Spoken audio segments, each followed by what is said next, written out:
My name is Shanice Williams, and I'm 34 years old. On what felt like the worst day of my life, I sat in that ice-cold courtroom, watching my husband Malcolm demand everything: our house, our savings, and full custody of our daughter. The judge was about to rule in his favor when suddenly, a small voice cut through the silence. It was my 10-year-old daughter, Amara.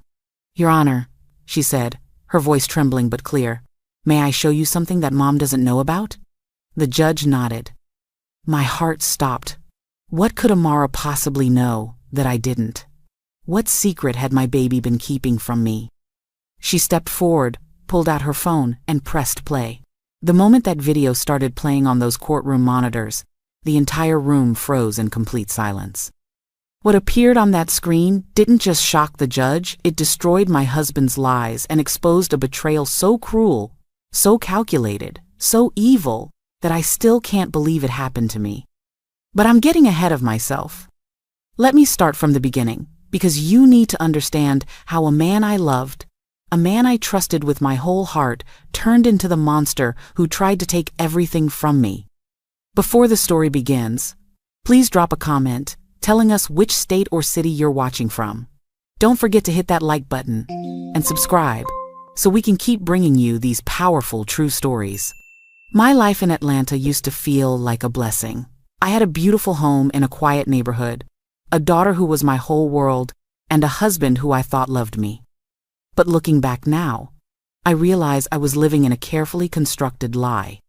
Every morning, I woke up at 5 a.m. 5 in the morning, y'all.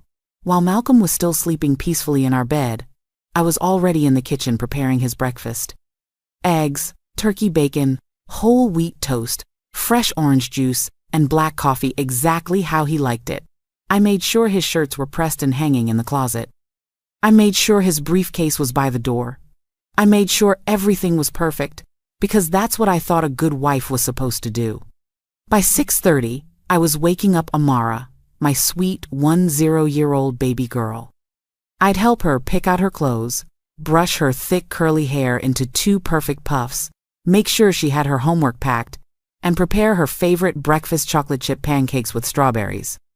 We'd sit together at the kitchen table, and she'd tell me about what she was learning in school, about her friends, about the new book she was reading. Those morning moments with Amara were everything to me. They were pure, they were real. They were the only time I felt truly happy anymore. Malcolm would come down around 7, already dressed in one of those expensive suits he loved so much. He'd sit at the table, scroll through his phone, drink his coffee, and barely say 2 words to me. Maybe a grunt. Maybe, the coffee's cold, even when I knew it was hot. Maybe nothing at all. I'd watch him kiss Amara on the forehead, tell her to have a good day at school, and then he'd walk right past me like I was invisible. No kiss. No hug. No, thank you for breakfast, baby. Nothing. He'd just grab his briefcase and leave, and I'd be standing there in that big, empty kitchen feeling like I didn't even exist. But I told myself it was just stress. Malcolm worked hard as a senior project manager at a construction firm. He was tired. He had a lot on his mind. That's what I kept telling myself. That's the lie I kept feeding myself every single day. I quit my job 8 years ago when Amara was born. I had a good career in marketing, y'all. I was making decent money, had my own benefits, had my own independence. But Malcolm convinced me to stay home. He said, "Shanice, our daughter needs her mother. I make enough money for all of us. You don't need to work. Just take care of our home and our baby." And like a fool, I believed him. I gave up everything. My career, my income, my financial independence, I gave it all up because I trusted my husband. For 8 years, I poured everything I had into being the perfect wife and mother. I kept that house spotless. I cooked every meal from scratch. I did all the laundry, all the cleaning, all the grocery shopping. I helped Amara with her homework every night. I volunteered at her school. I organized play dates. I was there for every single moment of my daughter's life. And Malcolm? Malcolm was barely there at all. Over the past year, things got worse. He started coming home later and later. Working late, he'd say. Big project, he'd say. Don't wait up, he'd say. Some nights he wouldn't come home until 10 or 11 o'clock. And when he did, he'd go straight to the guest room without even speaking to me. We used to have family dinners every Sunday. That was our tradition. But even those became painful. Malcolm would sit at the table with his phone in his hand, scrolling through emails or text messages, barely touching the food I'd spent hours preparing. When I'd try to make conversation, he'd give me one-word answers. When Amara would try to tell him about her week, he'd nod without really listening. I felt like I was disappearing, like I was becoming invisible in my own home. But I held on. I kept trying. I kept believing that if I just worked harder, if I just did more, if I just loved him better, things would go back to the way they used to be. I was so blind. So incredibly, painfully blind. There were signs, y'all. Red flags everywhere, and I ignored every single one of them. Malcolm started wearing this new cologne, something expensive and musky that I'd never smelled before. When I asked him about it, he said it was a gift from a colleague. I believed him. There were receipts in his pockets for restaurants I'd never been to, for flowers I'd never received, for jewelry I'd never seen. When I asked about them, he'd say they were business expenses or gifts for clients. I believed him. His phone was always face down on the table. He changed his passcode. He started taking calls in the other room. And when I'd walk into a room while he was on the phone, he'd suddenly lower his voice or hang up quickly. Every time I questioned it, he'd accuse me of being paranoid or insecure. And like a fool, I believed him. But my daughter saw everything. My sweet Amara was watching, and she was smarter than both of us ever realized. The day my world collapsed started like any other Tuesday afternoon. I had just picked Amara up from school, and we were sitting at the kitchen table. She was working on her math homework, and I was helping her with fractions when I heard a loud knock at the door. I opened it to find a FedEx delivery man holding a large manila envelope. "Shanice Williams?" he asked. "Yes, that's me," I said, signing for the package. My hands were shaking as I closed the door. I don't know why, but something in my gut told me this wasn't going to be good. The envelope had the logo of a law firm in the corner, Morrison & Associates, attorneys at law. I told Amara to keep working on her homework, and I went into the living room. I sat down on the couch and opened that envelope, and what I saw inside made my entire world crumble. Petition for dissolution of marriage. I read those words over and over again, hoping I was seeing things wrong. But there it was, in black and white. Malcolm was divorcing me. But it wasn't just a divorce, it was a complete annihilation. The document accused me of being a failed wife. It said I had completely failed in the fulfillment of marital duties. It called me emotionally unstable. It called me an unfit mother. It said I was incapable of properly raising our daughter. And then came the demands. And y'all, these demands made me physically sick. Malcolm was demanding full custody of Amara. Not shared custody, not joint custody, full custody. He wanted to take my baby away from me completely. He was demanding the house that I had turned into a home, the house where I had raised our daughter, the house where I had spent 8 years of my life. He was demanding all the marital assets, the savings, the cars, everything. His reasoning? I hadn't contributed financially, so I deserved nothing. 8 years of being a stay-at-home mother, of sacrificing my career, of dedicating my entire life to our family, and according to him, I deserved nothing. I sat on that couch with papers scattered around me, and I couldn't breathe. My chest felt tight. My hands were shaking so badly I couldn't hold the papers anymore. Tears were streaming down my face, and I couldn't stop them. How could he do this? How could the man I loved, the man I had given everything to, how could he try to destroy me like this? I heard the front door open.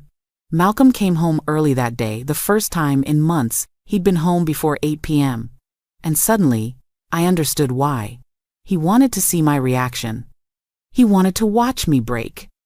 He walked into the living room and saw me on the floor, surrounded by the divorce papers, tears streaming down my face. And you know what he did? He didn't look surprised. He didn't look guilty. He didn't look sad. He looked satisfied. Honey, what does this mean? I managed to choke out through my tears. Malcolm took off his shoes slowly, deliberately. He loosened his tie and walked over to where I was sitting. He looked down at me with these cold, dead eyes that I didn't even recognize anymore. It means exactly what you read, Shanice, he said, his voice flat and emotionless. I don't want to live with you anymore. You failed. You failed as a wife, and you failed as a mother. Those words hit me like physical blows. Failed as a wife? Failed as a mother? Failed? I screamed at him, my voice cracking with pain and disbelief. I've taken care of this house. I've raised our daughter. I've given up everything for this family. How have I failed? Malcolm laughed. Actually laughed, y'all. A cold, cruel laugh that made my blood run cold. Taken care of the house? He said with this disgusting smirk on his face. All you've done is spend my money. Amara needs a better mother.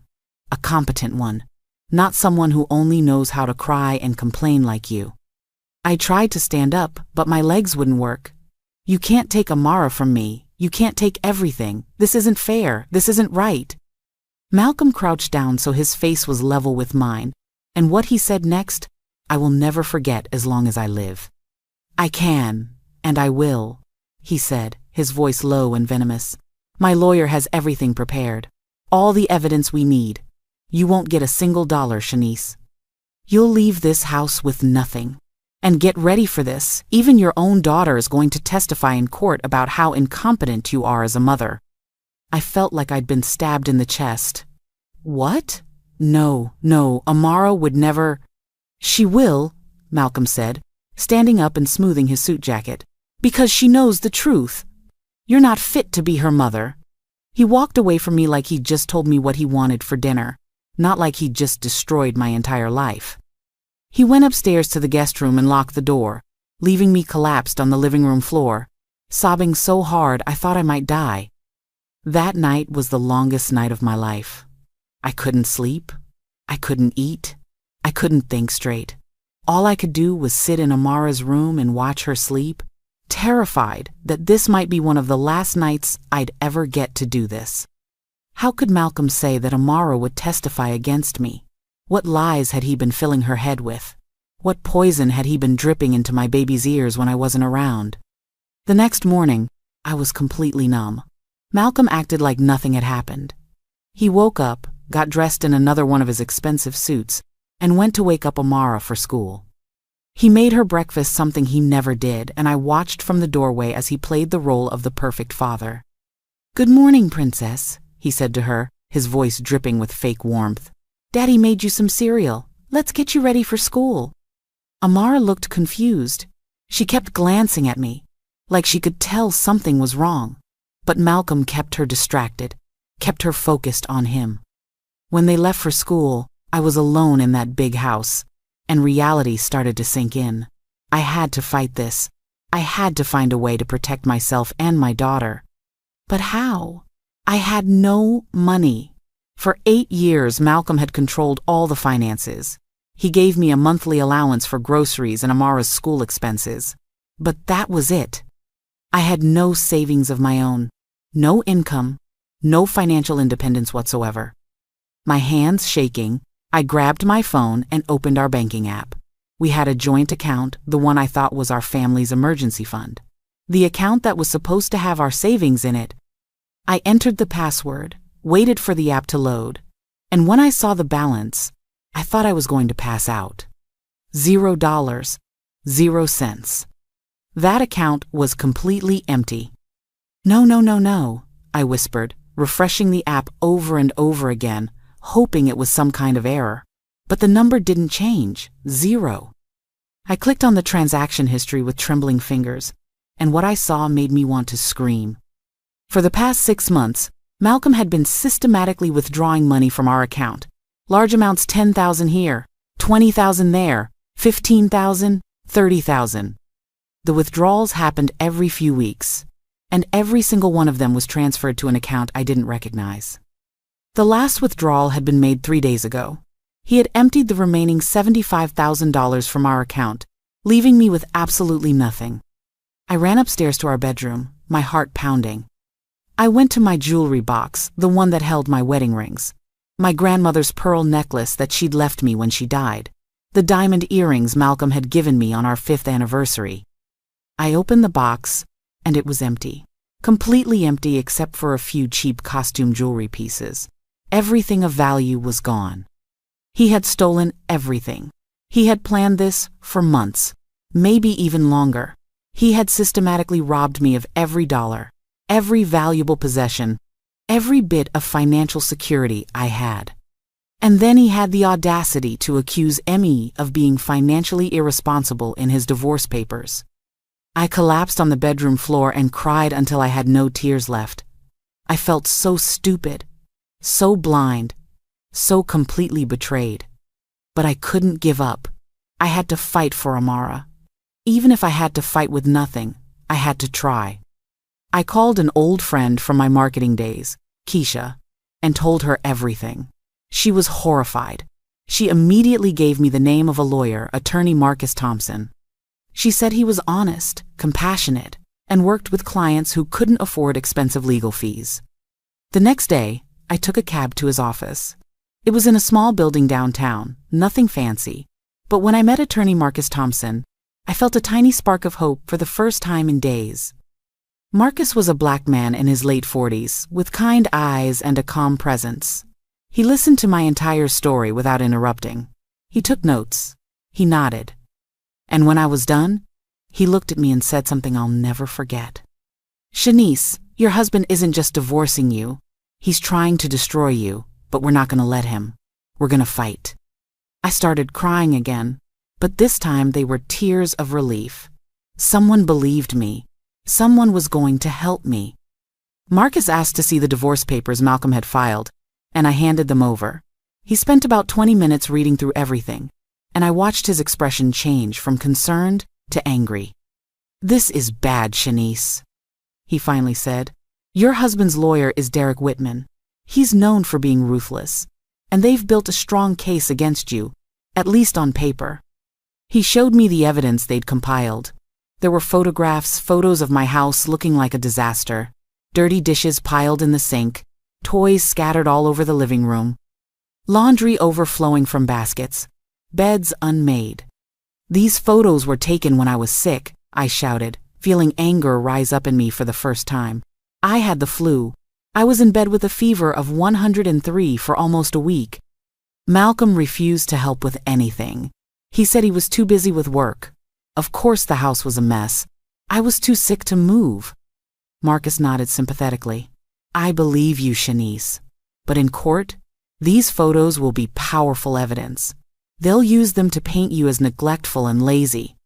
Then he showed me credit card statements, thousands and thousands of dollars in charges for designer handbags, expensive jewelry, luxury spa treatments, fancy dinners at high-end restaurants.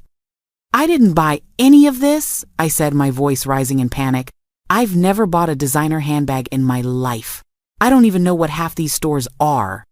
"This was an additional card in your name, correct?" Marcus asked. "Yes, but Malcolm had it. He said his main card kept hitting the limit because of business expenses, so he needed to use mine sometimes. I trusted him.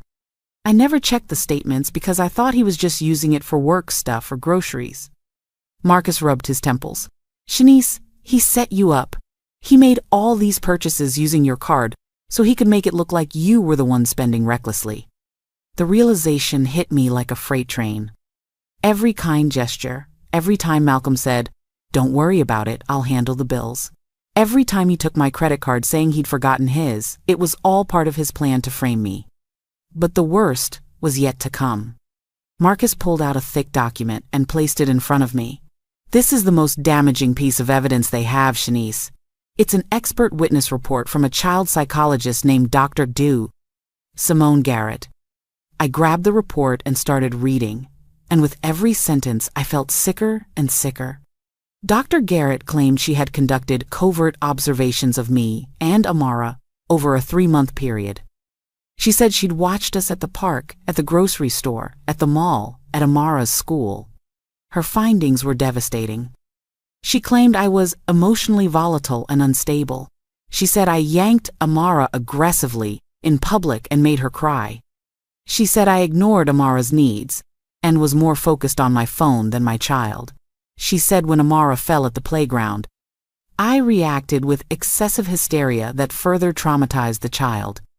Her professional conclusion? That I suffered from emotional dysregulation and projected my unhappiness onto my daughter. She recommended that full custody be granted to Malcolm for the child's psychological well-being and mental health. I threw the report across the room. I was so angry. This is complete lies, I screamed. Every single word is a lie. Do you know this woman?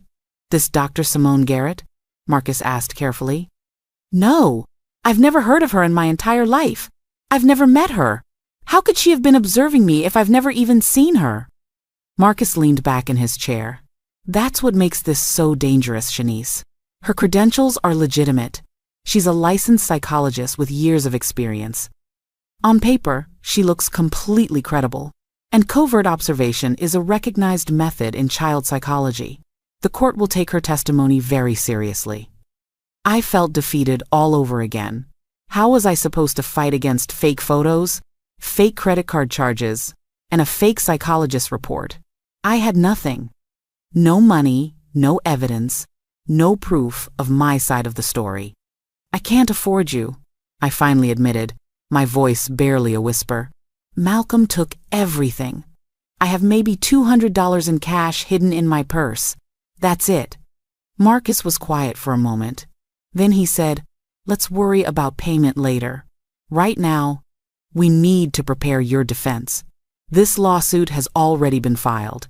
We have a deadline to respond, and then we're going to trial. We need to move fast.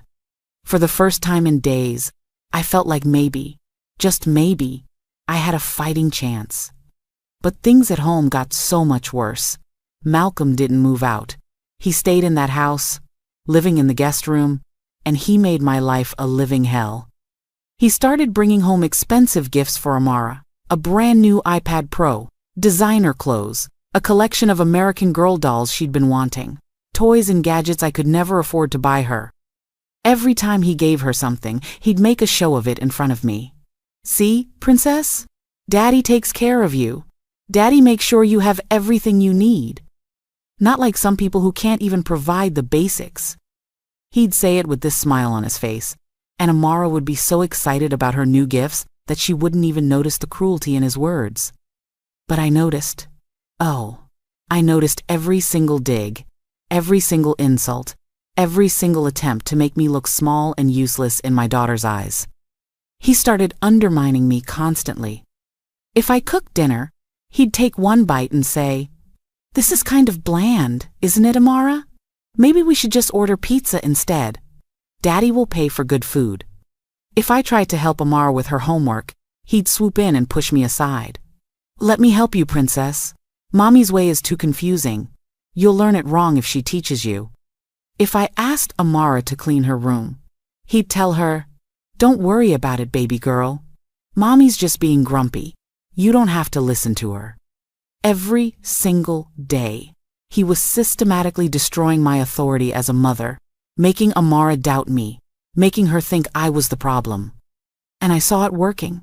My sweet baby girl started looking at me differently, with confusion, with hesitation, with doubt.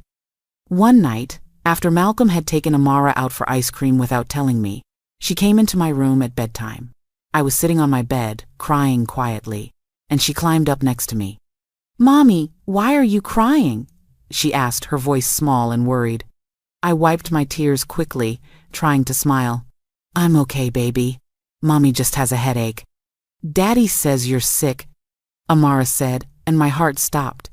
"He says that's why you're sad all the time.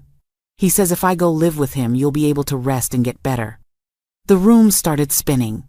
Malcolm had been poisoning her mind, making her think that leaving me would be helping me, that abandoning her mother was an act of kindness. I pulled Amara close and hugged her so tight. Baby girl, listen to me. I'm not sick. I'm just sad because Daddy and I are having problems. But I love you more than anything in this entire world. Do you understand me? I love you so much." Amara hugged me back, but I could feel her uncertainty. The damage was already done.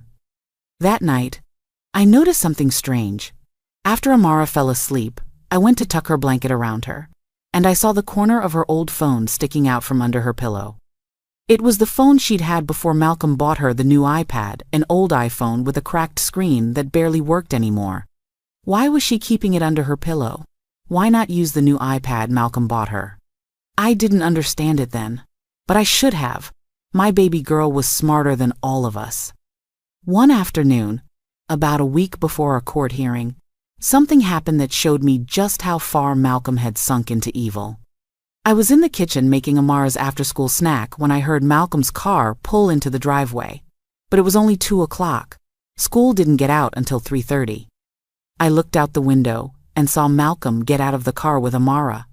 They were both laughing, and Amara was holding a huge stuffed unicorn. I ran outside, my heart racing. What's going on? Where was Amara? Why isn't she at school?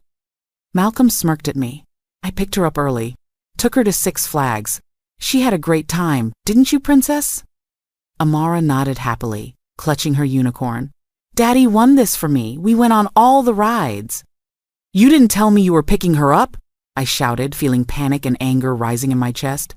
You can't just take her out of school without telling me. I'm her mother. And I'm her father, Malcolm shot back coldly. I don't need your permission to spend time with my own daughter. That's when I smelled it. That perfume. That same sweet, expensive perfume I'd been smelling on Malcolm's shirts for months. But this time it was stronger, more obvious, like whoever wore it had been sitting very close to him recently. Who were you with? I demanded, my voice shaking. Malcolm walked right past me, leading Amara into the house. But he stopped at the door and turned back with this evil smile on his face. Did you finally figure it out, Shanice? He said quietly so Amara couldn't hear. Did you really think I'd spend the rest of my life with someone as boring and pathetic as you? She's everything. You're not successful, intelligent, beautiful, and she actually knows how to please a man. I couldn't breathe. There's someone else. There's another woman. Of course there is, Malcolm said with a laugh. And soon she's going to be Amara's new mother. Someone competent, someone worthy. He walked into the house, leaving me standing in the driveway, feeling like my heart had been ripped out of my chest. Everything made sense now. The late nights, the cologne, the perfume, the phone calls he'd take in private. There was another woman, and Malcolm was planning to replace me with her. Not just as his wife, but as Amara's mother. The court-ordered mediation was a complete disaster. It was supposed to be a chance for both sides to negotiate and maybe reach a settlement without going to trial, but Malcolm had no intention of negotiating anything. We sat in a small conference room, me and attorney Marcus on one side, Malcolm and his lawyer, Derek Whitman, on the other side, with a court mediator trying to keep the peace. Marcus started calmly.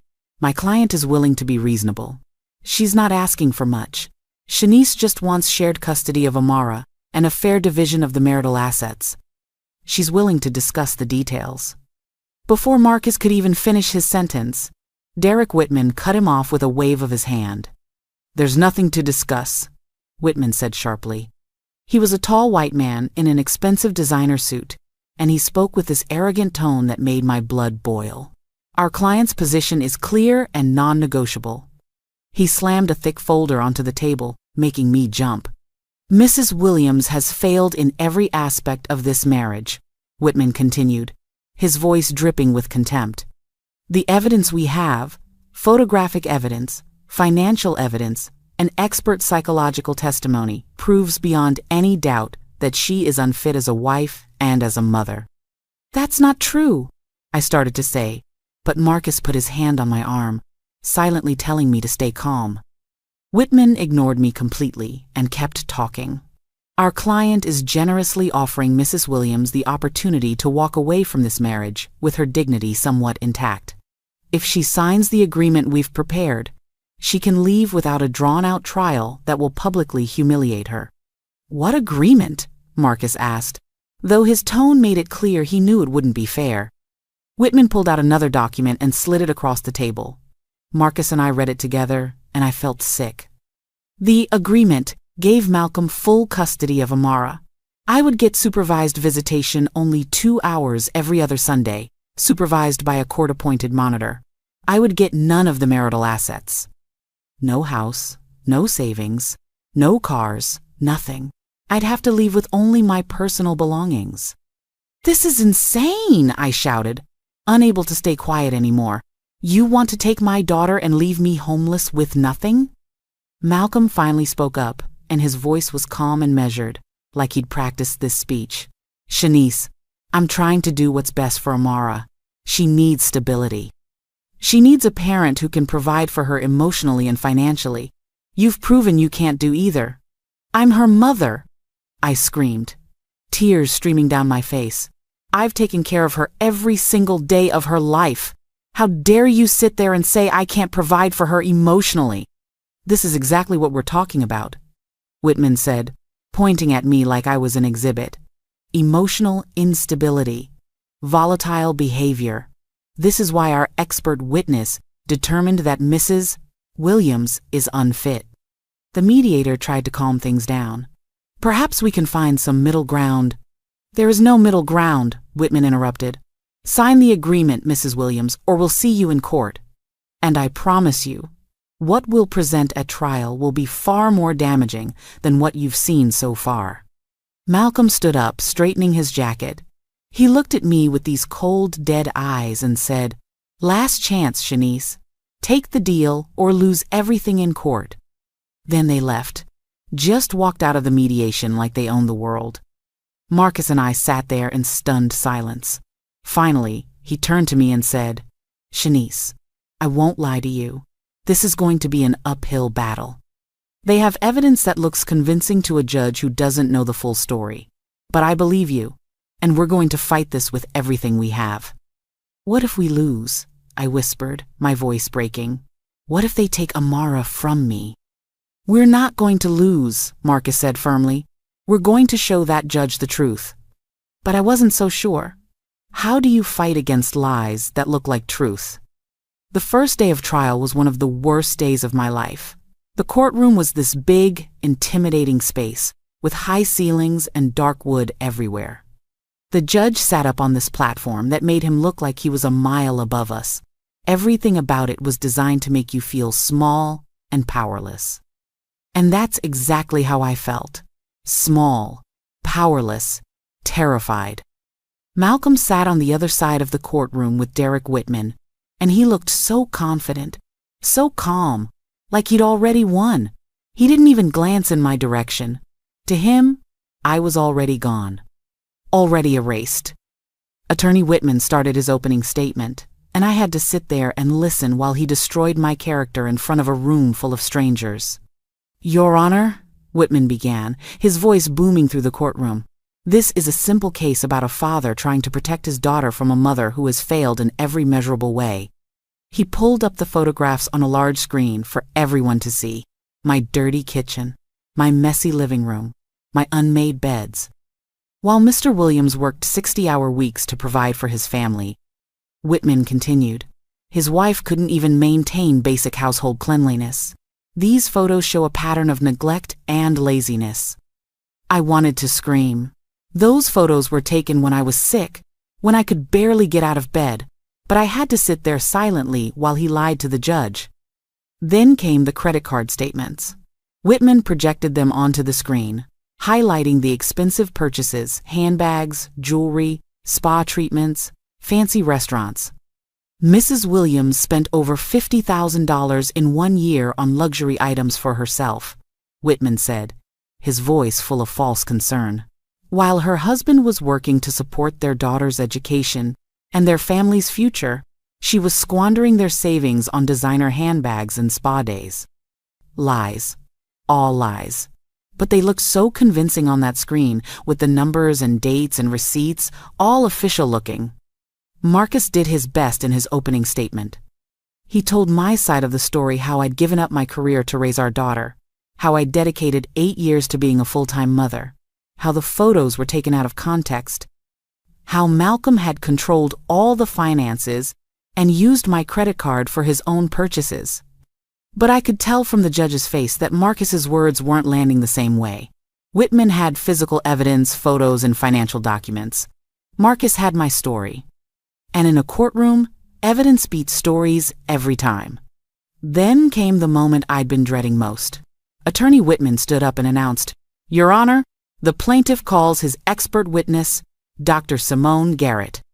The courtroom doors opened, and a woman walked in.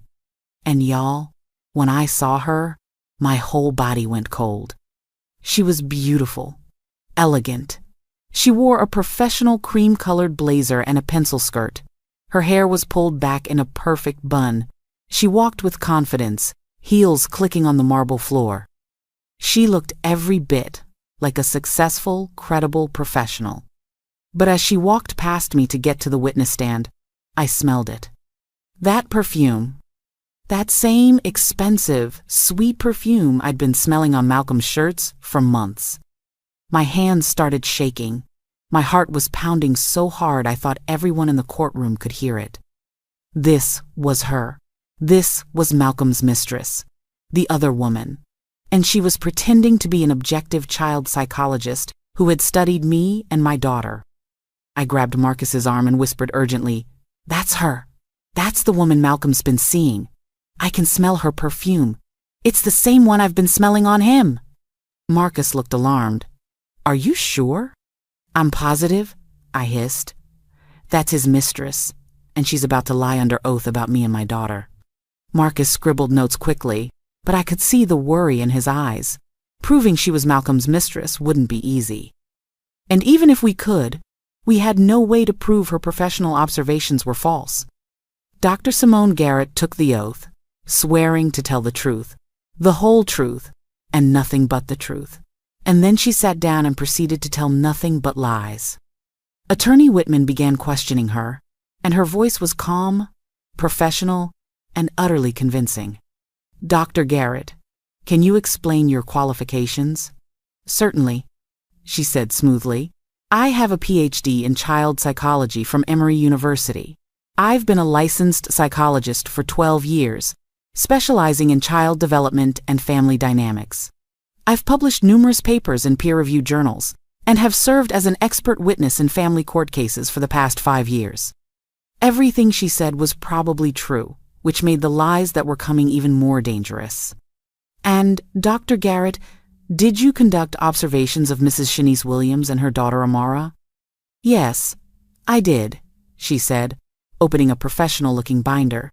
"I conducted covert observations over a 3-month period, from August through October of this year.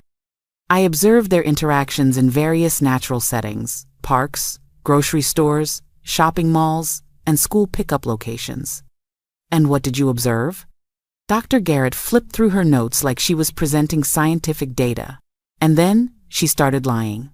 Lying about me, lying about my relationship with my daughter. "My observations revealed a concerning pattern of behavior from Mrs. Williams," she said in that calm, professional voice. "On August 15th, I observed Mrs. Williams and Amara at Target. When Amara attempted to show her mother a toy, Mrs. Williams yanked the child's arm aggressively and spoke to her in a harsh, elevated tone. Amara began crying in distress, and rather than comforting her, Mrs. Williams appeared annoyed and dragged the child through the store.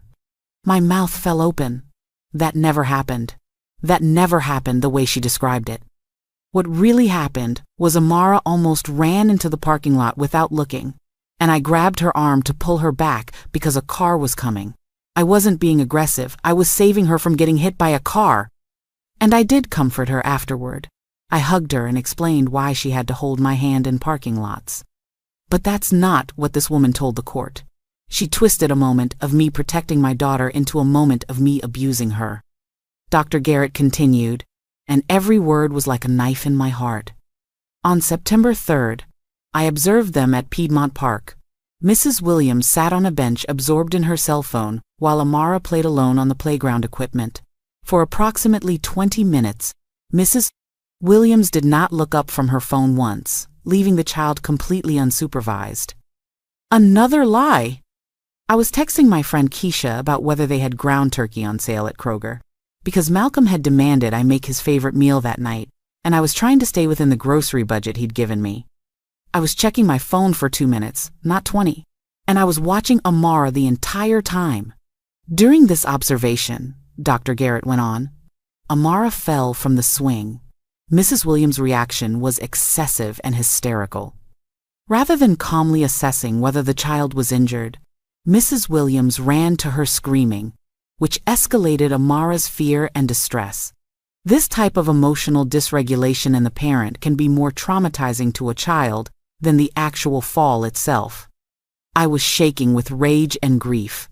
I ran to my daughter because she fell, and I was scared she was hurt. What mother wouldn't run to her child? What mother wouldn't be worried? She was twisting my love and concern into something pathological. Dr. Garrett delivered her final conclusions, and they were devastating. Based on my professional observations and expertise, I concluded that Mrs. Shanice Williams displays significant signs of emotional instability and poor impulse control. She projects her own emotional distress onto her daughter, creating an unhealthy dynamic. She lacks the consistent emotional regulation necessary for healthy child rearing. She closed her binder and looked directly at the judge. In my professional opinion, Your Honor, Amara would be psychologically and emotionally better served by residing primarily with her father, Mr. Williams, who has demonstrated stable, consistent, and nurturing behavior. I recommend full custody be granted to the father. The courtroom was completely silent. Her testimony had been so smooth, so professional, so convincing. She sounded like an objective scientist presenting findings, not like a mistress lying to help her lover steal his wife's child. I looked at the judge, and my heart sank. He was nodding slightly, taking notes, clearly taking her seriously. Marcus stood up for cross-examination, and he tried his best. Dr. Garrett, these observations you conducted, were they authorized by Mrs. Williams? Did she consent to being studied? Covert observation is a standard and accepted method in my field, Doctor. Garrett responded smoothly. The strength of this method is that subjects behave naturally when they're unaware of being observed. It provides the most accurate data. But you were paid by Mr. Williams for this testimony, isn't that correct? I was compensated for my professional services, yes. But my findings are objective and based solely on my observations and professional training, not on who paid my fee. She was good, too good. She had an answer for everything. Marcus tried a few more questions, but she deflected them all with professional ease, and the judge seemed satisfied with her responses. When she finally stepped down from the witness stand, she walked past me again, and I swear I saw the tiniest smirk on her face. She knew she'd won. She knew her lies had been believed. Malcolm's side rested their case, and it was our turn. But what did we have? My word against their evidence. The second day of trial was even worse than the first. It was my turn to testify, and I was terrified. Marcus had warned me that Attorney Whitman would try to provoke me, would try to make me emotional and upset, so I'd look exactly like the unstable woman Dr. Garrett had described. Marcus examined me first, and he was gentle. He asked me to explain my life as a stay-at-home mother, my relationship with Amara, my daily routine. I told the truth about everything, about quitting my job to raise our daughter, about the sacrifices I'd made, about how much I loved being Amara's mother. I explained the context of those photos. I had the flu, Your Honor. I had a fever of 103 degrees. I was in bed for almost a week, and Malcolm refused to help around the house. He said he was too busy with work. When I was finally well enough to get up, I cleaned everything. But he took those photos during the worst of it, when I was too sick to even stand up. I explained the credit cards. That was an additional card in my name, but Malcolm used it all the time. He'd tell me his main card hit the limit because of business expenses. I trusted him. I didn't know he was buying all those things and charging them to my account to make me look bad. I was doing okay. I was staying calm, explaining things clearly. Marcus smiled at me encouragingly when he finished his questions. And then, Derek Whitman stood up for cross-examination, and I knew I was about to be destroyed. He walked toward me slowly, like a predator approaching prey. "Mrs. Williams," he began, his voice deceptively gentle, "you're asking this court to believe that your husband, a successful professional with no history of deceptive behavior, suddenly decided to set you up with fake photos and fake credit card charges. Is that correct?" "It's not fake," I said, my voice shaking. "It's real. He just took the photos at the worst possible time and used my card without telling me what he was buying." "How convenient," Whitman said with a cold smile. "So nothing is your fault? The mess in your house? Your husband's fault for taking pictures at a bad time? The $50,000 in luxury purchases? Your husband's fault for using your card. You take absolutely no responsibility for anything." "That's not fair," I said, feeling my emotions starting to rise. "I'm not saying I'm perfect. I'm just saying he manipulated everything to make me look bad." "Do you have any proof of this manipulation? Any evidence at all?" I opened my mouth, but no words came out. I had no proof, just my word. "No," I finally whispered. "I don't have proof. I just know what happened." "You just know," Whitman repeated mockingly. "Well, Mrs. Williams, this court deals in evidence, not feelings." He walked back to his table and picked up a large photograph. My stomach dropped. I knew what was coming. "Your Honor, I'd like to introduce Defense Exhibit D12. He held up the photo for everyone to see. It was me, in my bedroom. Hair wild and messy. Face red and swollen from crying. Mouth open mid-scream. I looked absolutely insane in that photo. "Mrs. Williams, can you explain this photograph?" Whitman asked, his voice full of false concern. Tears immediately started falling down my face. I remembered that night so clearly. It was 3 weeks before Malcolm filed for divorce. He had come home late, smelling like that perfume, and when I confronted him, he'd turned it all around on me. He told me I was paranoid. He told me I was crazy. He told me I was a terrible wife and an even worse mother. He'd said Amara would be better off without me. And I had broken down. I had cried and screamed and begged him to stop saying those horrible things. And while I was at my lowest, most vulnerable moment, he had taken out his phone and snapped that picture. "Mrs. Williams?" Whitman pressed. "We're waiting for an explanation."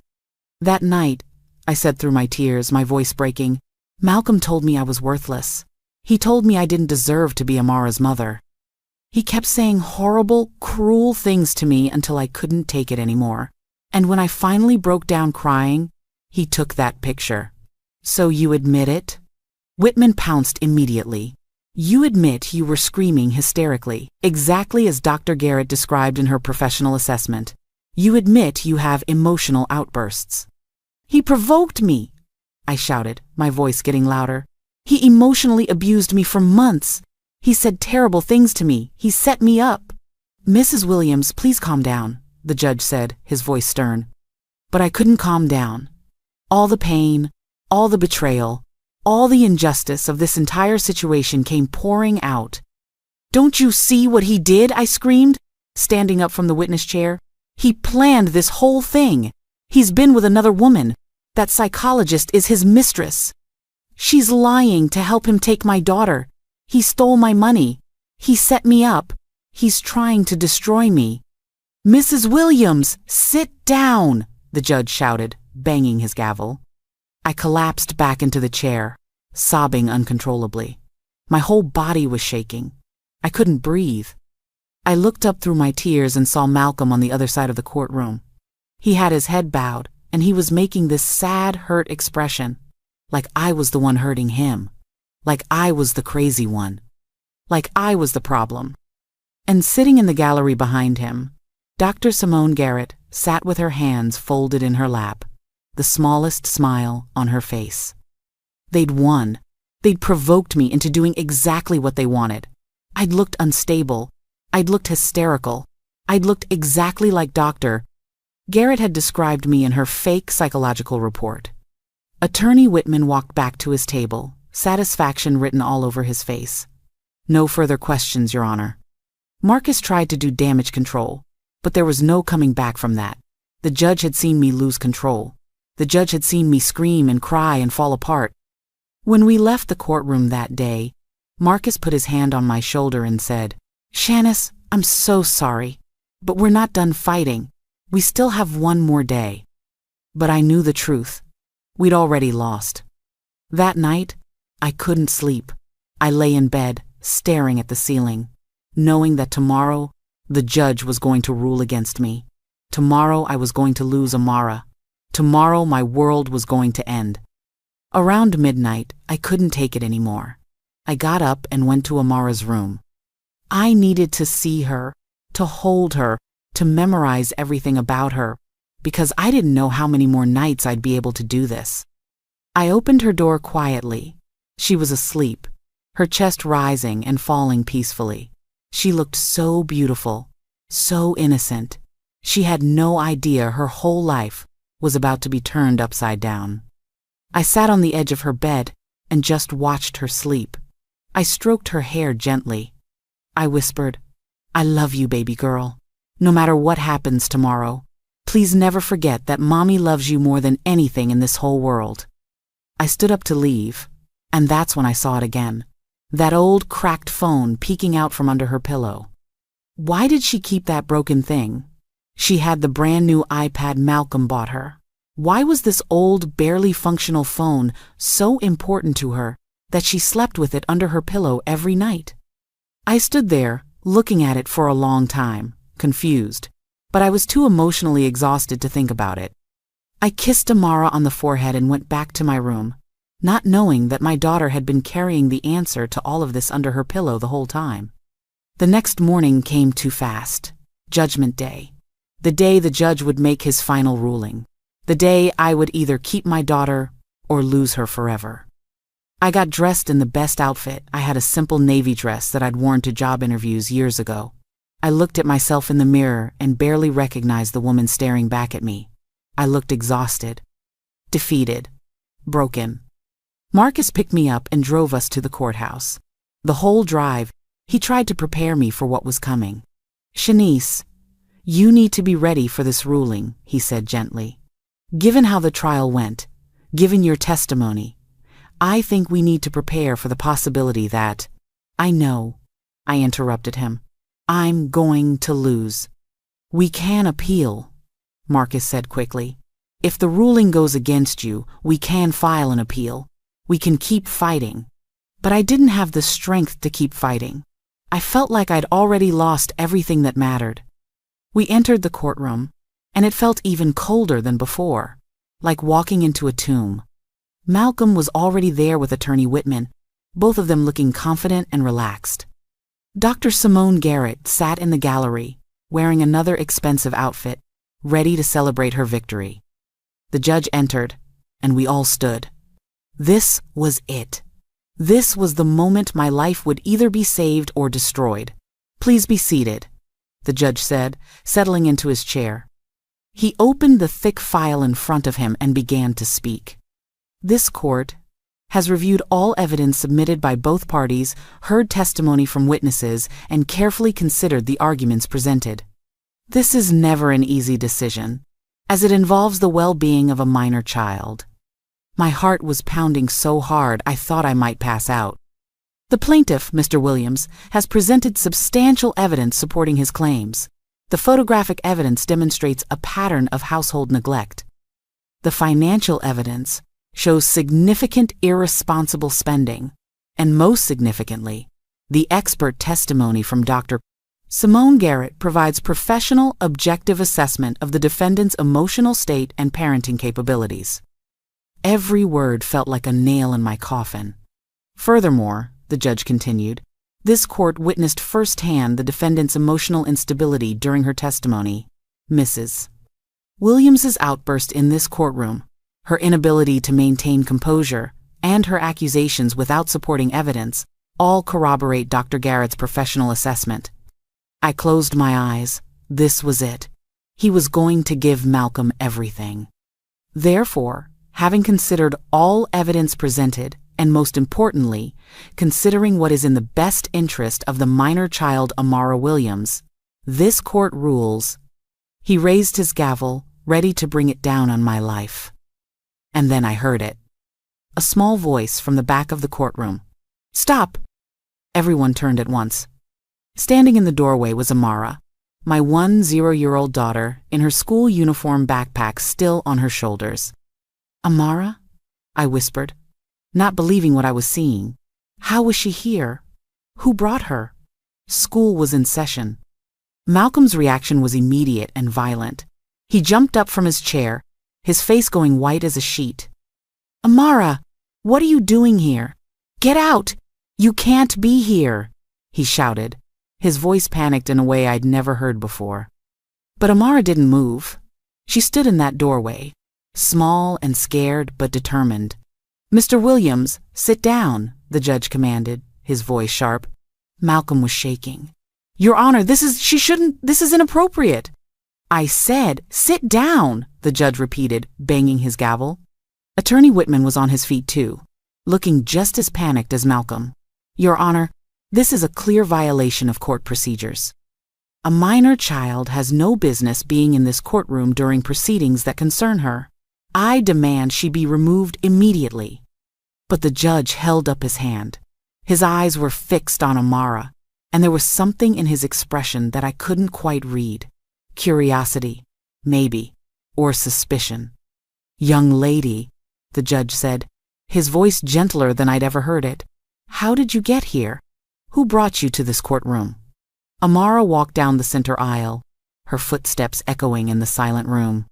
She walked past the rows of seats, past Attorney Whitman and Malcolm, past me, though she gave me the quickest glance that seemed to say, "It's okay, Mommy," and she walked right up to the judge's bench.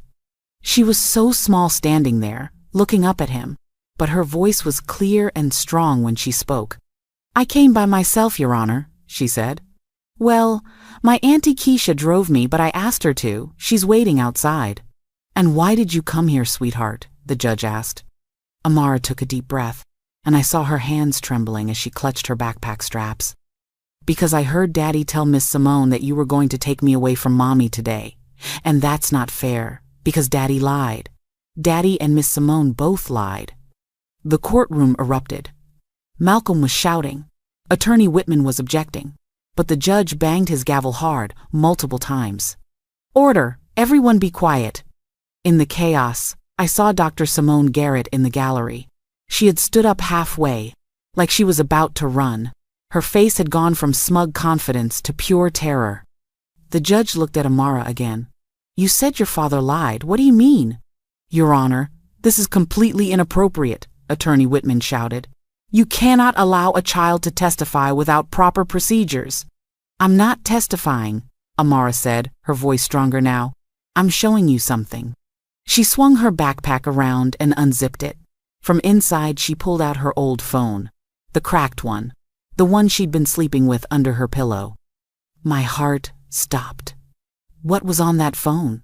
"Your Honor," Amara said, holding up the phone, "may I show you something that Mom doesn't know about?" The judge stared at her for a long moment. Then he nodded. "Yes, sweetheart, yes you may." "No!" Malcolm screamed, lunging toward the front of the courtroom. "You can't! That's private! That's my home! She can't!" Two bailiffs grabbed Malcolm and forced him back into his seat. He was still struggling, still shouting, and I had never seen him look so terrified. In the gallery, Dr. Simone Garrett had turned toward the exit, but a female bailiff was already blocking the door. A court clerk came forward and helped Amara connect her phone to the courtroom's display system. The large monitors on the walls flickered to life, showing Amara's phone screen. I held my breath. What was my daughter about to show? Amara's small finger pressed the play button on a video file. The video started. And from the very first second, I knew Malcolm's life was over. The video showed our living room. The camera angle was low and shaky, like it had been recorded from behind something. Behind the large potted plant in the corner, I realized Amara's favorite hiding spot when she played hide and seek. The timestamp said it was from 3 weeks ago, around 10 p.m. On the screen, Malcolm walked into the living room, and right behind him was Dr. Simone Garrett, not in her professional blazer, but in casual clothes, her hair down, looking completely comfortable in my home. Malcolm pulled her close to him and kissed her deeply, his hands running through her hair, in the living room where we had spent 10 years of marriage, where our daughter played. Gasps echoed through the courtroom. Someone in the gallery said, "Oh my God." I couldn't breathe. I had known there was another woman, but seeing them together in my home, it felt like being stabbed. But the video was just beginning. The audio was clear, too clear. Simone's voice came through the speakers. "Baby, are you sure this plan is going to work? What if Shanice suspects something?" Malcolm laughed, actually laughed. "Shanice, please. That woman is completely clueless. She's too busy playing housewife to notice anything. I've been moving money out of our accounts for 6 months, and she hasn't noticed a single thing." "How much have you moved?" Simone asked. "Almost 400,000 so far," Malcolm said proudly. "All safely in that offshore account under your name. Once this divorce is final and I get the house, we'll sell it and move to Miami like we planned, far away from her." I felt Marcus grab my hand and squeeze it. Evidence. Real, undeniable evidence that Malcolm had stolen our money. On the screen, Simone moved closer to Malcolm, running her fingers down his chest. "And you're sure you'll get custody of Amara?" "Baby, I've got the best lawyer in the city," Malcolm said confidently. "And more importantly, I've got you. Your testimony as an expert psychologist is going to seal the deal." My hands flew to my mouth. He had just confessed. He had just admitted that Dr. Garrett was his mistress, not an objective expert. The video continued. "But what if Amara doesn't want to come with you?" Simone asked. "She seems really attached to her mother." Malcolm's laugh was cold and cruel. "Amara's 10 years old. Kids are easy to manipulate. I've been buying her all these expensive gifts, undermining Shanice's authority. By the time the court gives me custody, Amara won't even want to be with her mother anymore. And if she does, well, kids adjust. You'll be her new mom, a better mom. Someone successful and intelligent, not some unemployed housewife." Simone giggled. "You're terrible." "I'm practical," Malcolm corrected. "Shanice gave up her career to raise Amara, which means she contributed nothing financially. Legally, I can argue she deserves nothing. And with your expert testimony saying she's emotionally unstable, I'll get everything. The house, the kid, everything." "What about your testimony?" Simone asked. "What if their lawyer tries to discredit me?" The next part of the video made my blood run cold. Malcolm pulled out his phone and showed Simone the screen. "This is my insurance policy." On his phone was the photo of me crying hysterically, the one Attorney Whitman had shown in court. "I took this 2 weeks ago," Malcolm explained. "I spent about an hour telling Shanice what a terrible wife and mother she was, how useless she was, how Amara deserved better than her. I kept pushing and pushing until she finally broke down. And when she was at her most emotional, I snapped this photo." "Malcolm, that's brilliant," Simone said with admiration. "I know," Malcolm said smugly. "At the trial, I'll provoke her again. I'll make her lose her temper in front of the judge. Once she has an emotional outburst in court, your psychological assessment will look perfect. The judge will see for himself that she's unstable. No one will question your professional opinion." They kissed again, and then Malcolm raised his wine glass. "To freedom," he toasted. "To getting rid of dead weight." Simone raised her glass too. "To our new life together. And to that stupid woman finally getting what she deserves, absolutely nothing." They clinked glasses and laughed. The video ended. The screen went black. The courtroom was dead silent for maybe 3 seconds. And then everything exploded into chaos. "Oh my God! They planned the whole thing! That woman is his mistress. He set her up." I couldn't move. I couldn't speak. Tears were pouring down my face, but I couldn't even feel them. I was in shock. Complete and total shock. Malcolm was on his feet, screaming, "That video is fake! It's edited. She made it up. You can't use that as evidence." "Sit down!" the judge roared, his face red with fury. Attorney Whitman looked like he was going to be sick. All the color had drained from his face. His entire case, his entire reputation, had just been destroyed in 3 minutes. And Dr. Simone Garrett, she had bolted for the door, but the bailiff blocked her path. When she realized she was trapped, she collapsed on the floor, sobbing. "He made me do it!" she screamed. "Malcolm planned everything! He told me what to say! He promised he was going to marry me! I did this because I loved him!" "She's lying!" Malcolm shouted back. "She seduced me! She came up with this whole plan! I'm the victim here!" "Silence!" The judge stood up from his bench, and I had never seen someone look so angry. "Both of you, be quiet this instant." He turned to the bailiffs. "Officers, I want both Mr. Williams and Dr. Garrett detained immediately. Do not let either of them leave this courtroom." The bailiffs moved quickly. Malcolm tried to resist, but they grabbed his arms and forced them behind his back, snapping handcuffs on his wrists. "You can't do this!" Malcolm screamed, all his composure completely gone. "I have rights! I demand you release me!" Dr. Simone Garrett was handcuffed too, still sobbing, mascara running down her face. All her professional polish had completely disappeared. She looked exactly like what she was, a mistress who had gotten caught. The judge turned his attention to Attorney Whitman, who looked like he wanted to disappear. "Mr. Whitman," the judge said, his voice ice cold, "did you know about any of this? Did you know that your expert witness was your client's mistress?" "No, Your Honor," Whitman said quickly, his voice shaking. "I swear I had no knowledge of any relationship between them. Mr. Williams assured me, Doctor. Garrett was an objective professional. I would never present false testimony knowingly." "That may save you from criminal charges," the judge said. "But I will be reporting this to the State Bar Association. Your conduct in this case, even if you didn't know about the conspiracy, was aggressive and unethical. You deliberately provoked the defendant in court. You attempted to manipulate these proceedings. You will face consequences." Whitman sat down heavily, his career essentially over. And then the judge looked at Amara, who was still standing there, holding her phone, looking small and scared but brave. "Young lady," the judge said, his voice gentle again, "that was a very important video you just showed this court. Can you tell me when you recorded it?" 3 weeks ago, Amara said in her small voice. "I couldn't sleep and I heard Daddy's car come home. I wanted to show him a drawing I made, so I went downstairs. But when I got there, I saw him with Miss Simone.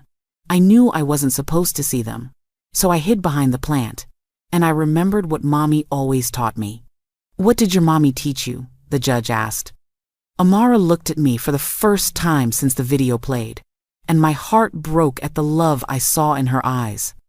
"Mommy always told me that if someone's doing something bad, you need proof, so I used my old phone to record them. I kept it secret, because Daddy told Miss Simone that Mommy was too stupid to figure things out. I thought it was supposed to be a secret." "Why did you decide to show it today?" the judge asked. Tears started falling down Amara's face. "Because yesterday at school, Daddy picked me up early. He told me that today the judge was going to make me go live with him, and I wouldn't see Mommy much anymore. He said it was for the best because Mommy was sick and couldn't take care of me right." Amara's voice broke. "But Mommy's not sick. Mommy's the best mom in the whole world. She takes care of me every day. She helps me with homework. She makes my favorite pancakes. She reads to me at night. Daddy barely talks to me except when he's buying me things." She looked at the judge with tears streaming down her face. "I heard Daddy and Miss Simone say bad things about Mommy. They said she was stupid. They said she didn't deserve me. But it's not true. And I couldn't let them take me away from my Mommy when they were the ones lying." The judge had to stop and wipe his own eyes. Everyone in the courtroom was crying. Even the bailiffs looked emotional. The judge turned to me, and when he spoke, his voice was full of compassion. "Mrs. Williams, this court owes you an apology. You were telling the truth this entire time, and these proceedings nearly resulted in a grave injustice. I am deeply sorry." I couldn't speak. I just sobbed into my hands. The judge picked up his gavel, and when he spoke again, his voice rang out with authority. "This court finds that the plaintiff's petition for dissolution of marriage was based entirely on fraud, perjury, and manufactured evidence. The petition is hereby dismissed in its entirety." Bang went the gavel. "Furthermore, based on the evidence presented here today, I am making the following orders. 1. Mrs. Shanice Williams is granted full and sole custody of the minor child Amara Williams, effective immediately." I gasped, my hands flying to my mouth. Bang. 2. Mr. Malcolm Williams' request for divorce is denied. However, Mrs. Williams is hereby granted leave to file her own petition for divorce on grounds of adultery, fraud, and financial malfeasance. I will personally ensure that case is expedited. Bang. 3. All marital assets are frozen as of this moment. A full forensic investigation will be conducted to locate all funds transferred by Mr. Williams. Every penny stolen from Mrs. Williams will be recovered and returned to her. Bang. 4. The marital home is awarded solely to Mrs. Shanice Williams and her daughter. Bang. And 5. The judge looked at Malcolm and Simone with pure disgust. "Mr. Malcolm Williams and Dr. Simone Garrett, you are both under arrest. The charges include conspiracy to commit fraud, perjury before this court, grand larceny, and evidence tampering. Officers, remove them from my courtroom." Bang. Malcolm was screaming as they dragged him away. "This isn't over. I'll appeal. You can't do this." But he was done. Everyone knew it. Dr. Simone Garrett had stopped fighting. They led her out in handcuffs, her expensive outfit now wrinkled and stained with tears.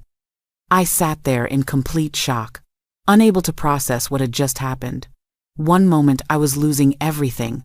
The next moment, I'd won. Completely and totally won. Marcus was hugging me, laughing and crying at the same time. "Shanice, you did it! Your daughter saved you!" But I wasn't looking at Marcus. I was looking at Amara, who was being helped down from the front of the courtroom by the kind clerk. She ran to me, and I dropped to my knees and caught her in my arms. I held my baby girl so tight, sobbing into her hair. "Thank you," I whispered over and over. "Thank you, baby. Thank you for saving us." "I love you, Mommy," Amara said, crying too. "I couldn't let them take you away from me."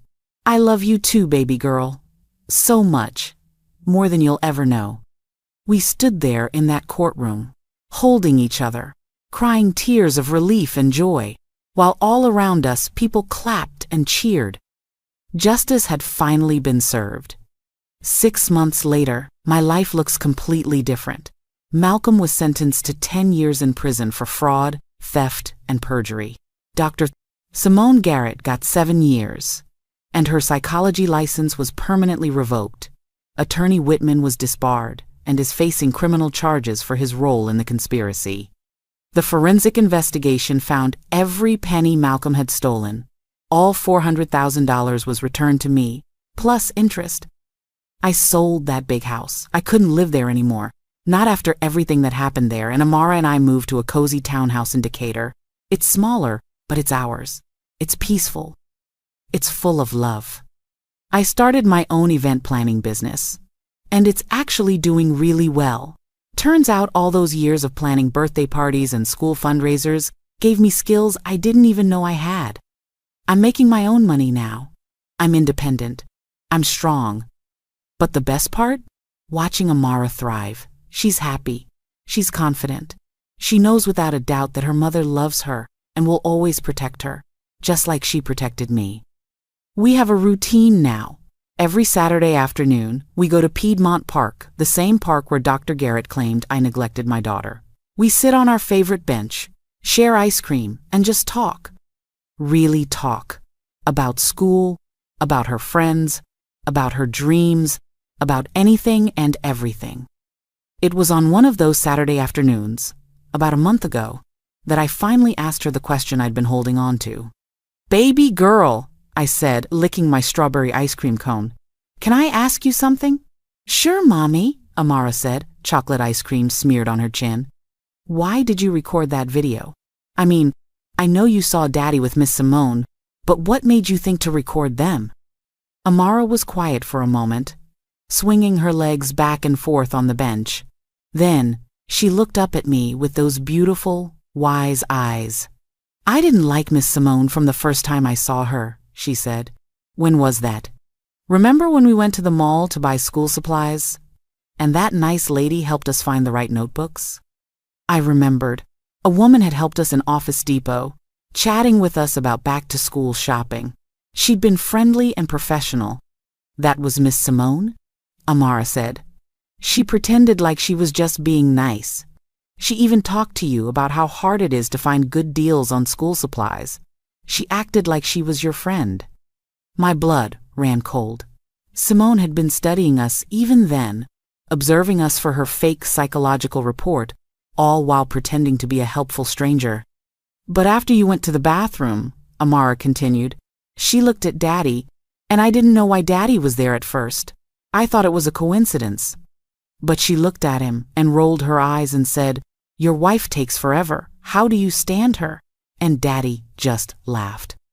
"Oh, baby," I whispered, my heart breaking for what my daughter had witnessed. "And then at the park," Amara said, "Miss Simone was there too. She sat on a different bench and pretended to read a book, but I saw her watching us.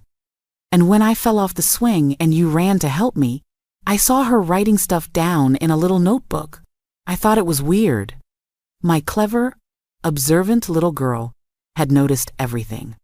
"So when you saw them together that night in our house?" "I knew something bad was happening," Amara said simply.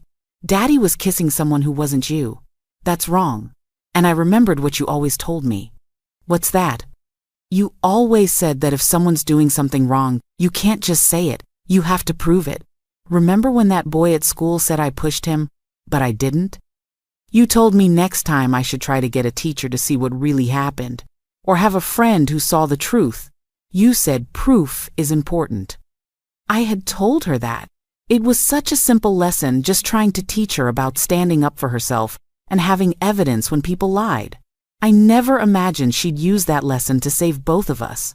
"So I recorded them with my old phone," Amara continued. "I kept it under my pillow because I didn't want Daddy to find it. He might have deleted it." "That was very smart, baby." "But I didn't know if I should show you," Amara admitted, her voice getting smaller. "Daddy told Miss Simone that you were too stupid to understand." "I didn't think you were stupid, Mommy. I never thought that. But I was scared that if I showed you, you'd be really sad. And you were already crying a lot." My heart shattered into pieces. My baby girl had been carrying this heavy secret, trying to protect me from more pain, while also knowing she had the evidence that could save us. "Why didn't you tell me even when the court stuff started?" I asked gently. Amara's eyes filled with tears. "I thought maybe the judge would see that Daddy was lying. I thought maybe grown-ups would figure it out. I didn't want to make you more sad by showing you Daddy kissing someone else." "Oh, sweetheart." I pulled her close. "But then," Amara's voice broke, "Daddy picked me up from school that day. He took me to get ice cream, and he told me that the next day, the judge was going to make me go live with him. He said I wouldn't see you very much anymore. He said it was better that way because you were sick and couldn't take care of me right." Tears were streaming down both our faces now. "And I heard him on the phone with Miss Simone that night," Amara continued. "He said, 'Tomorrow it's done. I'm finally free of her, and we can start our real life. We'll move to Miami and leave this all behind.' And Mommy, I didn't want to move to Miami. I didn't want to leave you. I didn't want Miss Simone to be my new mom." "You're never going to have a new mom," I said fiercely, holding her face in my hands. "I'm your mom. I'll always be your mom. Forever and ever." "I know that now," Amara said. "But I was so scared. So the next morning, I took my old phone to school in my backpack. And during lunch, I called Auntie Keisha and told her everything. She came and checked me out of school and drove me to the courthouse. Auntie Keisha knew. I made her promise not to tell you, Amara said. I wanted to do it myself. I wanted to show the judge the truth. You were so brave, baby girl. So incredibly brave. I was scared, Mommy, Amara admitted. When I walked into that courtroom and everyone looked at me, I almost ran away. And when Daddy started yelling at me, I wanted to cry. But then I thought about you. I thought about how Daddy and Miss Simone said mean things about you, and how they were trying to take you away from me. And I got mad instead of scared. You saved me, I whispered. You saved both of us. You saved me too, Mommy, Amara said, hugging me tight. You saved me every day by being the best mom ever, by teaching me right from wrong, by teaching me to stand up for the truth, by loving me so much. That's what saved us. We sat there on that park bench, holding each other, both of us crying happy tears this time. People walking by probably thought we looked silly, this grown woman and her 10-year-old daughter sobbing over ice cream. But we didn't care, because we had won, not just in court but in life. We had survived something terrible, and we'd come out stronger on the other side. Mommy? Amara asked after a while. Yes, baby? I still have the video on my phone. Should I delete it? I thought about that for a moment. That video had saved us, but it also contained such painful memories of betrayal, of cruelty, of a man I'd loved turning into a monster. What do you want to do with it? I asked. I think I want to keep it, Amara said thoughtfully. Not to watch it again, but just to remember that sometimes bad things happen. But if you're brave and tell the truth, good things can win. Out of the mouths of babes, y'all. My 10-year-old daughter had more wisdom than most adults I knew. Then keep it, baby, I said. Keep it as a reminder that you're a hero, that you saved your mama, that you're brave and strong and smart. We're both brave and strong and smart, Amara corrected me, smiling through her tears. Yes, we are, I agreed. Looking back now on everything that happened, I still can't believe how close I came to losing everything. If Amara hadn't recorded that video, if she hadn't been brave enough to bring it to court, if she hadn't stood up for the truth, I would have lost my daughter. I would have lost my home. I would have lost everything. Malcolm's plan had been perfect. He had manipulated evidence, stolen money, planted his mistress as an expert witness, and provoked me into looking unstable. Every piece of his conspiracy had worked exactly as he planned it. But he made one fatal mistake. He underestimated his daughter. He thought Amara was just a child who could be bought with gifts and manipulated with lies. He thought she wouldn't notice what he was doing. He thought she wouldn't care enough to stop him. He was wrong. So completely, totally wrong. Amara saw everything. She understood more than any of us realized. And when it mattered most, when I had nothing left and no way to fight back, my baby girl stepped up and fought for me. People always ask me, Shanice, how did you survive all that? How did you get through it? And my answer is always the same. I didn't survive it alone. My daughter saved me. Some people say, I should hate Malcolm for what he did to me. And yeah, there are days when I'm angry about the betrayal, about the cruelty, about the way he tried to destroy me. But mostly, I feel sorry for him. He had a beautiful family. He had a wife who loved him and dedicated her life to supporting him. He had a daughter who was smart, kind, and amazing. He had a good life. And he threw it all away. For what? For money? For a mistress? For some fantasy life in Miami? Now he sits in prison with 10 years to think about what he lost. And when he gets out, his daughter will be 20 years old. He'll have missed her entire childhood, her teenage years, her graduation, her first boyfriend, her first heartbreak, her college acceptance letters, all the moments that matter. He traded all of that for nothing. Dr. Simone Garrett lost everything too. Her career, her freedom, her reputation. She thought she was going to be Malcolm's wife, Amara's new mother, living in a fancy house in Miami. Instead, she's in prison, branded as a fraud who used her professional credentials to destroy an innocent woman's life. And Attorney Whitman? His law license was revoked. he can never practice law again.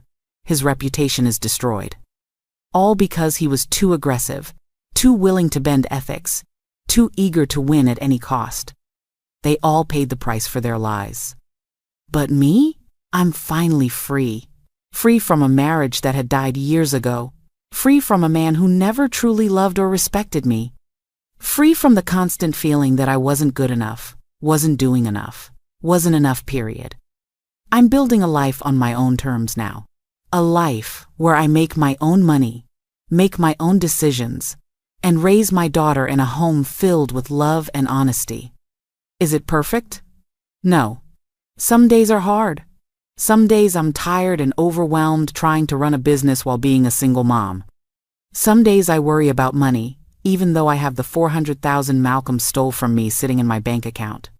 But even on the hardest days, I wake up knowing that I won. I won my freedom. I won my dignity. I won my daughter. And that's everything. I want to say something to anyone out there who might be going through something similar. If you're in a marriage where you feel invisible, where your partner makes you feel small, where you're constantly being told you're not good enough, please know that you deserve better. If someone is manipulating you, gaslighting you, making you doubt your own reality, please know that you're not crazy. You're not imagining things. Trust your gut. If someone is financially controlling you, isolating you, planning to destroy you, please know that you can fight back. Get help. Document everything. Find a lawyer who will believe you. And most importantly, if you're a mother fighting for your children, never give up. Never stop fighting. Your kids need you. They see more than you think they see. They understand more than you think they understand. And they need their mama. I thought I was weak. I thought I was stupid. I thought I had failed as a wife and a mother. But my daughter proved me wrong. She showed me that I had raised a hero. And if I could raise a daughter that brave, that smart, that strong, then I couldn't have been the failure Malcolm claimed I was. I was a good mother. I am a good mother. And that's what saved us in the end. So to everyone out there watching this video, listening to my story, thank you. Thank you for letting me share what happened to me. Thank you for witnessing my pain and my victory. If this story touched your heart, please hit that like button and subscribe to this channel. Drop a comment and let me know where you're watching from. Your support means everything and helps us bring you more real-life stories like this one. And if you really want to support this channel, consider sending a super thanks. It helps us continue creating content that matters, stories that need to be told, voices that need to be heard. My name is Shanice Williams. I'm 34 years old. I'm a survivor. I'm a business owner. I'm a free woman. But most importantly, I'm Amara's mother, and I always will be. Thank you for listening to my story. I hope it gives hope to anyone out there who feels like they're fighting an impossible battle. Because I'm living proof that sometimes, when everything seems lost, truth and love can still win. The truth always comes to light, always. Thank you so much for watching. I'll see you in the next story. With love and respect,